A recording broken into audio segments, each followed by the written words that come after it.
Hello, I'm Dr. Sridhar Mote. This is the next in the lecture series on contract management with the topic on formation of contracts.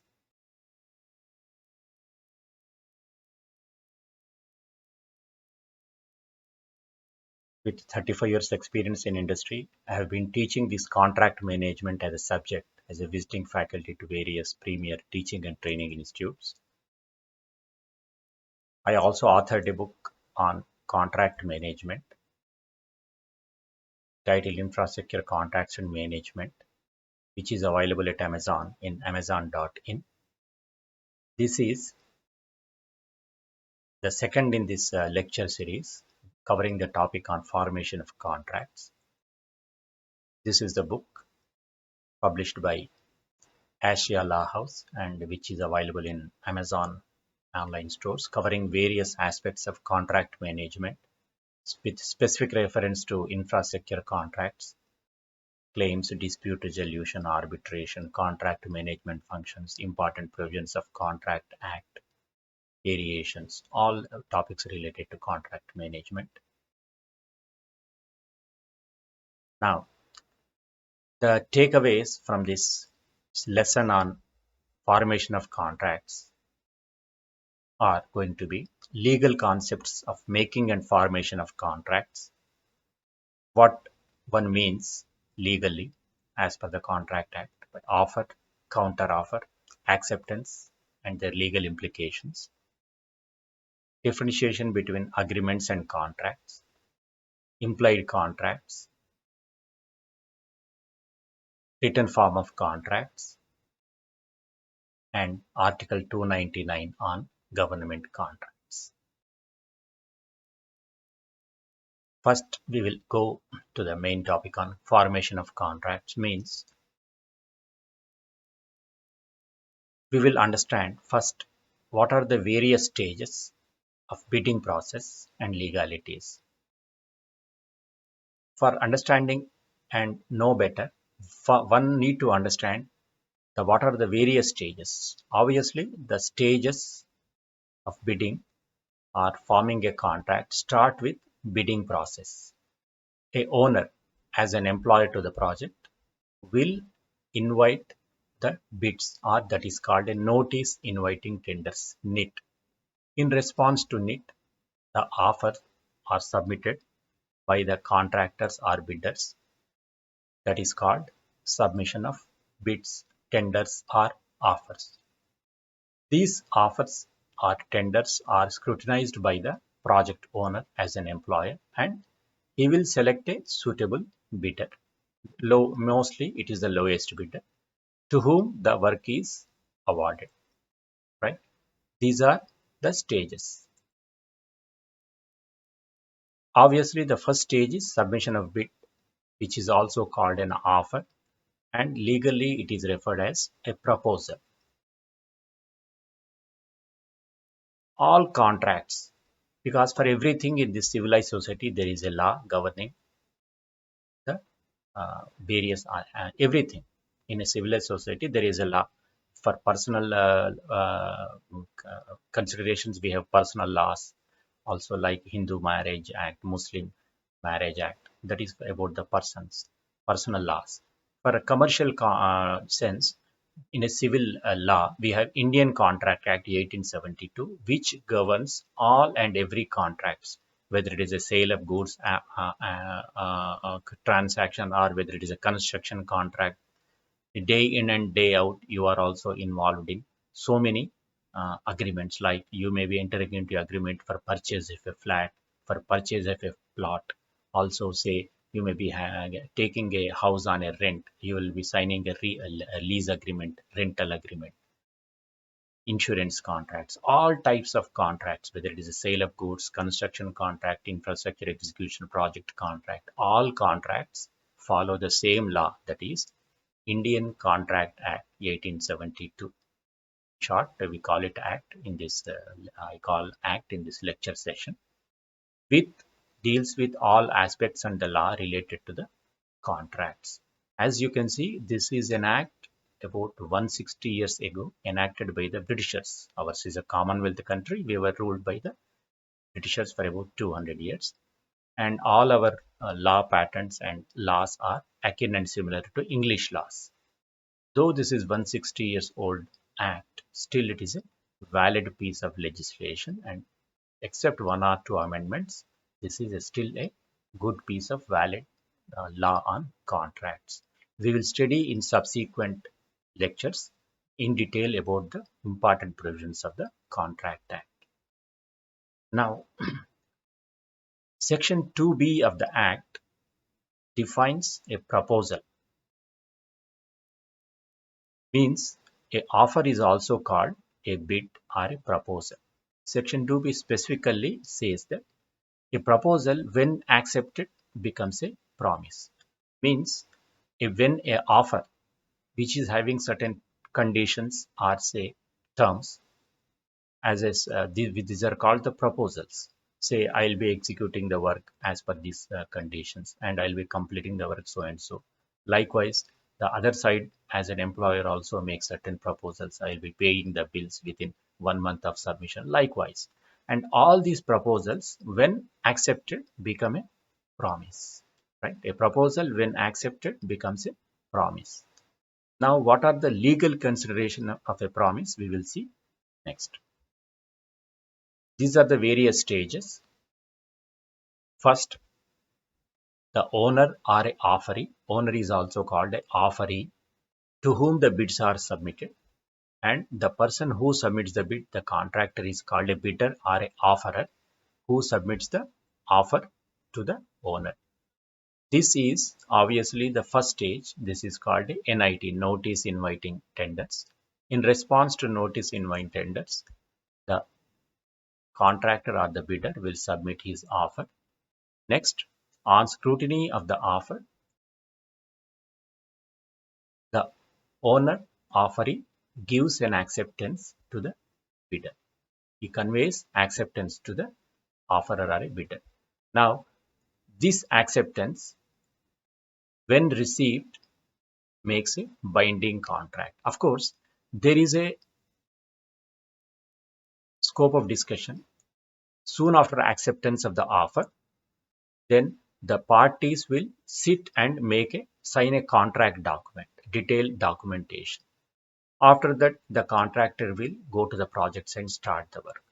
At what stage there is a binding contract formed between the project owner and the contractor, whether it is on submission of the offer, whether it is on acceptance, whether it is on signing the contract document by the parties, everything, the law is specific. Means it is not as if one understands that this is the stage of formation of the contract. Legally speaking, as per the Contract Act, as per Section 7 of the Contract Act, when the acceptance of the offer is communicated and received by the bidder or the contractor, at that point of time, when the offer of acceptance is communicated, that acceptance is received by the bidder, and then there is a binding contract is formed between the parties. Means there is a contract is formed when the acceptance is received by the bidder.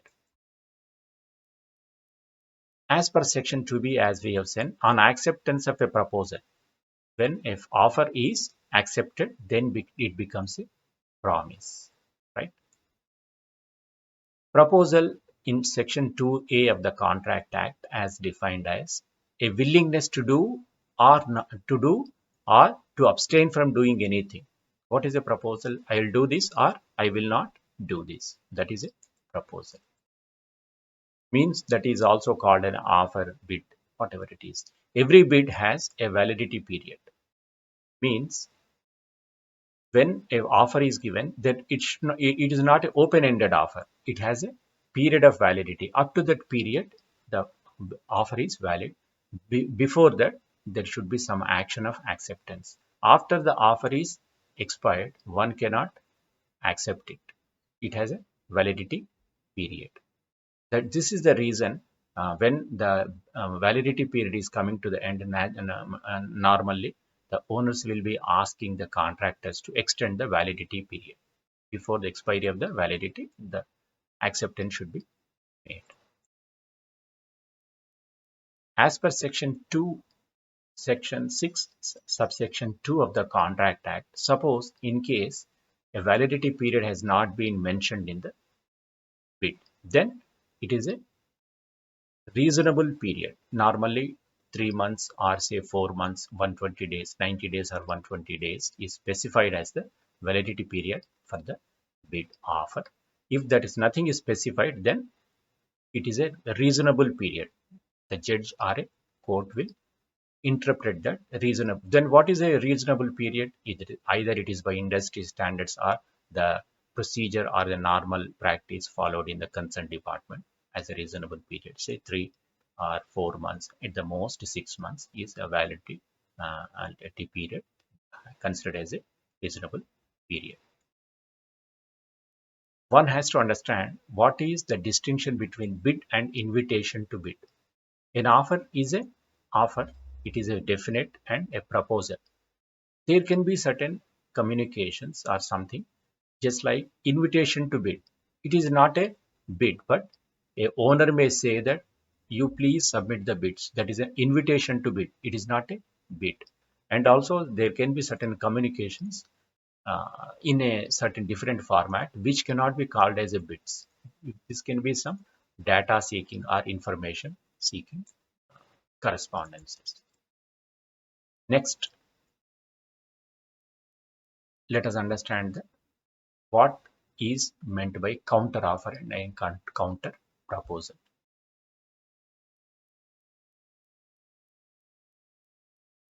There is an offer. Bidder submits an offer to the owner, offerer to the offeree. In response to this offer, for example, the owner will ask the bidder. Likewise, suppose I have submitted a bid as a contractor for 100 crores of bid, 100 crores as a bid amount. The owner may ask me, yes, are you willing to reduce your rates? Or you are trying to change something regarding the offer. Can you just complete the work in a reduced time? Right? So for an offer, the owner is asking for a counter offer, means a negotiation. That is called a counter offer. When a counter offer is given, the original offer legally lapses. Then a contractor has to give a confirmation. Yes, whether he is willing to negotiate the offer or he doesn't want to. He has to renew his offer. No, I don't want to negotiate any my offer. My offer originally stands. Then only the owner can accept it. Without a confirmation, there cannot be an acceptance because when the counter offer is given, the original offer lapses. On receiving confirmation, or there may be subsequent negotiations on the offer, then only acceptance can be made. So, original offer lapses on 3 eventualities. Obviously, on expiry of validity, on receipt of a counter offer, when offer can be withdrawn. There is a Contract Act permits that offers can be withdrawn. When I submit an offer, I can withdraw it. So when I revoke or withdraw the offer also, original offer lapses. But withdrawal of the offer or revocation of the offer has certain consequences. There may be forfeiture of EMD, right? Likewise, whether now a question may arise. Soon after offer is received, there may be certain communications between the parties, whether it amounts to a counter offer or not. Because when it is a counter offer, the offer lapses. Other parties may play a game. Means in that case, whether a communication is a counter offer or not depends upon the facts, contents of the communications, and intention of the parties. There can be a communication seeking some clarification or something about the bid as a additional information or a clarification that cannot be construed as a counter offer. Of course, all it depends upon the facts and circumstances of the issue, contents of the communication, and also intention of the parties. Suppose if the parties are exchanging certain information by way of certain clarification, then all such clarifications, submission exercises are only counter offers, not counter offers. They are only just clarifications. We will see the next subtle topic, agreements and contracts. Section 2E of the Contract Act defines agreement as every promise and set of promises forming consideration of each other. Means an agreement is a set of promises. Legally speaking, an agreement is nothing but a set of reciprocal promises. Both parties will promise to each other a set of reciprocal promises. Means, suppose in a simple form of agreement in a construction contract, the contractor promises to execute and complete the work in a specified time period with quality. The owner makes certain promises to pay him in this much designated period. Likewise, so agreement is a set of reciprocal promises, promises made against one each other. A contract 2H section defines an agreement enforceable by law. Means agreements which can be recognized by law, means enforceable by law. If you go to the court has to recognize that it is legally a valid agreement. Then only court will intervene and provide a remedy. Otherwise, court says it is not a legally recognized contract. It is only mere agreement. I cannot provide you any remedy. So what does it mean? All agreements are not contracts. Only such agreements which are legally valid, then only they are contracts. A court will provide relief or hear the case only if it is a contract. For mere agreements, it will not entertain any matter, right? So all agreements are not contracts. Only certain agreements fulfilling certain legal considerations are called contracts, right? Now, what are the considerations or criteria? For this, Section 10 of the Contract Act specifies the criteria for legality of the agreements. What type of agreements are qualified as contracts? Say, when we discuss the Section 10 of the Contract Act, we will see this topic in elaborate. Just like for information ready reference, I want to say that suppose the law assumes that one cannot enter a contract with a minor, means a person below 18 years age. Then it is an invalid contract. Invalid contract means that agreement is not a valid agreement. Suppose if one enters into agreement by forcing or threatening a person, law assumes that the agreement should be made with a free will. There should not be any coercion or a threat. In that case, such contracts are not legally recognized. Likewise, certain contracts, what are the legal criteria for agreements to be recognized as contracts? Section 10 of the Contract Act specifies. We will study in detail at later stages. At this point of time, let us understand that for formation of a contract, there are two criteria. There should be an agreement, and that agreement should have certain legal enforceability, some legal enforceability. What we are seeing it here is we have been using the words contracts and agreements interchangeably. Normally in practice, in day-to-day practice, these two words are used interchangeably, synonymously.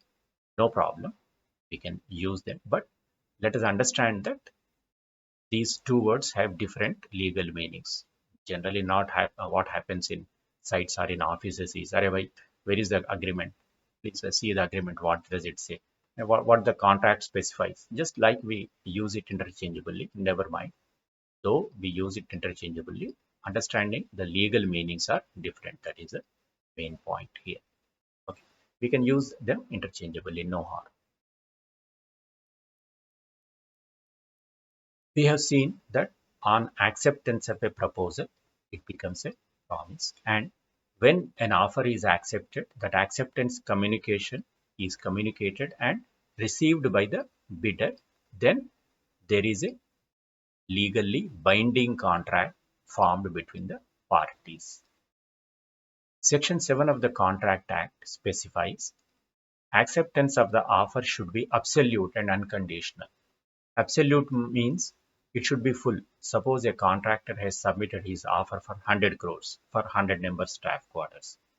Without consulting the contractor, one cannot take down half of the work and award it for 50 crores for half of the 50 quarters. No, it should be full offer without any modification. It should be accepted as it is, absolute and unconditional. There should not be any condition attached in this. If something is there, then only no. Then that is not a legally valid acceptance. It is an acceptance, but it is not a legally valid acceptance under Section 7, so that a binding contract is formed. Acceptance should be absolute and unconditional. Section 4 of the Act specifies how the communication for acceptance and how the communication for revocation can be made. We will see these two again in detail while we discuss the Contract Act provisions. Acceptance communication normally are termed as letter of intent, letter of acceptance, work order, work awarding letter, whatever the name we give it. It should be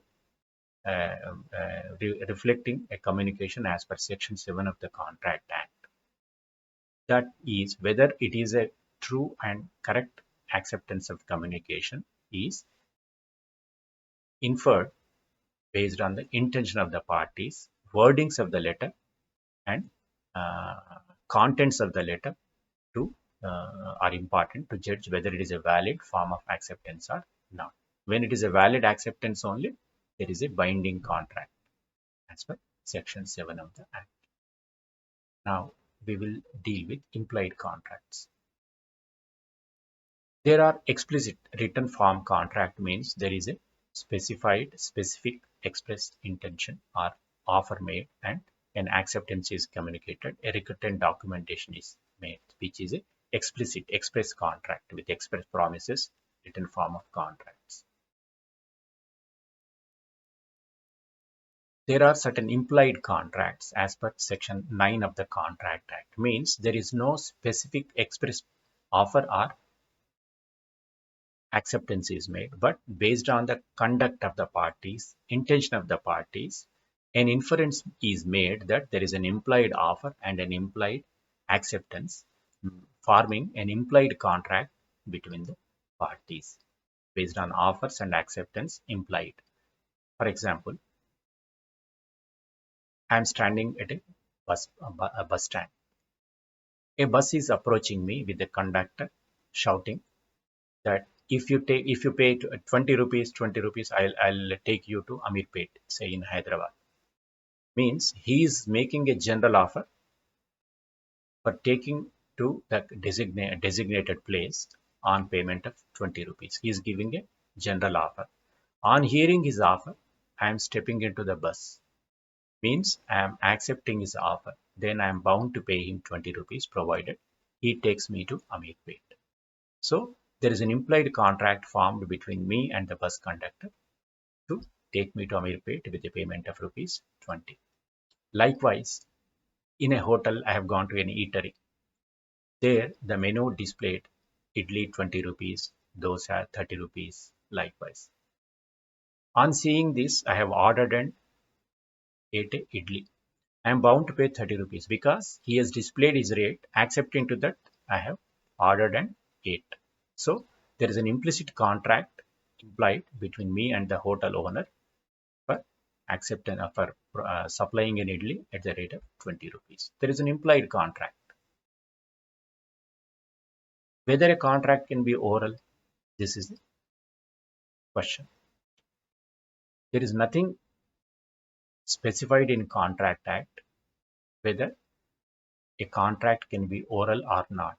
We have seen in the above explicit contracts and implied contracts because by conduct. But whether a contract can be oral means orally I have given an offer, orally the other party has given his acceptance, right?